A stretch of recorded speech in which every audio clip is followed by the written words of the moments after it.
OPEC நாடுகளுடைய கூட்டணியில் இருந்தும் ஒபெக் பிளஸ் நாடுகளுடைய கூட்டணியில் இருந்தும் ஐக்கிய அரபு அமீரகம் UAE துபாய் உள்ளிட்ட சார்ஜா உள்ளிட்ட 7 பிராந்தியங்களை ஒருங்கிணைத்த ஒரு நாடாக செயல்படக்கூடிய ஐக்கிய அரபு அமீரகம் எதிர்வருகிற மே மாதம் 1ஆம் தேதியில் இருந்து தாங்கள் வெளியேறுவதாக திடீரென அறிவித்திருக்கிறார்கள். ஒபெக் நாடுகளுடைய கூட்டணி சார்பான ஒரு முக்கியமான கூட்டம் ஜித்தாவில் நடைபெற்ற நிலையில் அந்த கூட்டத்தில் தான் இந்த முடிவை இன்றைக்கு திடீரென UAE அறிவித்திருக்கிறது என்கிற செய்திகள் வெளியாகி இருக்கிறது.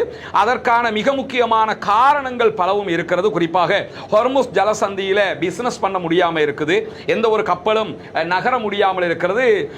ஈரானுக்கு எதிரான முற்றுகையை அமெரிக்கா விதித்திருந்தாலும் அரபு நாடுகள் குறிப்பாக ஒபெக் கண்ட்ரீஸ் அதுபோல இந்த மிடில் ஈஸ்ட்ல இருக்கக்கூடிய கல்ஃப் கண்ட்ரீஸுக்கு கப்பல்களை நகர்த்தவே முடியாமல் இருக்கிறது. நகர்த்தினால் ஈரான் அட்டாக் பண்ணுவாங்க என்கிற ஒரு சூழல் இருக்கக்கூடிய காரணத்தினால இந்த பகுதி பிசினஸே ஸ்தம்பிச்சு நிற்கிறது.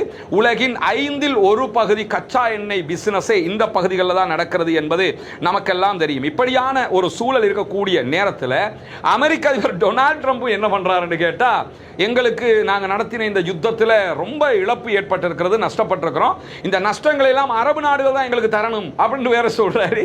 இவர் சொல்லுவாரு என்பது எல்லோரும் அனுமானிச்சது தான். தெளிவாக இருந்தாலும் சொல்லிட்டாப்ல, இந்த அரபு நாடுகள் தான் எங்களுக்கு செலவை தரணும். இப்போ நிலைமை என்ன, அரபு நாடுகளில் நிலைமை என்னன்னு கேட்டால், நீ என்ன பாதுகாப்புன்னு தான் உன்னை கொண்டாந்து வச்சோம், உன்னை கொண்டாந்து வச்சதுக்கே தான் அடித்தான் ஈரான்காரன் எங்களுக்கு. அதாவது அரபு நாடுகளுக்கு அடிக்கலையே, எப்படி அடிக்கிறான்னு கேட்டா, நீ ஏன் இவனை வச்சுக்கிட்டு இருக்கிற, இவனை வெளியே அனுப்பு என்று சொல்லித்தான் அடிச்சான். எனவே நீ வந்ததுனால தான் எங்க நாட்டில் இருந்த உண்மையிலேயே அட்டாக் பண்ணாங்க. அப்ப எல்லாத்துக்கும் காரணம் நீ.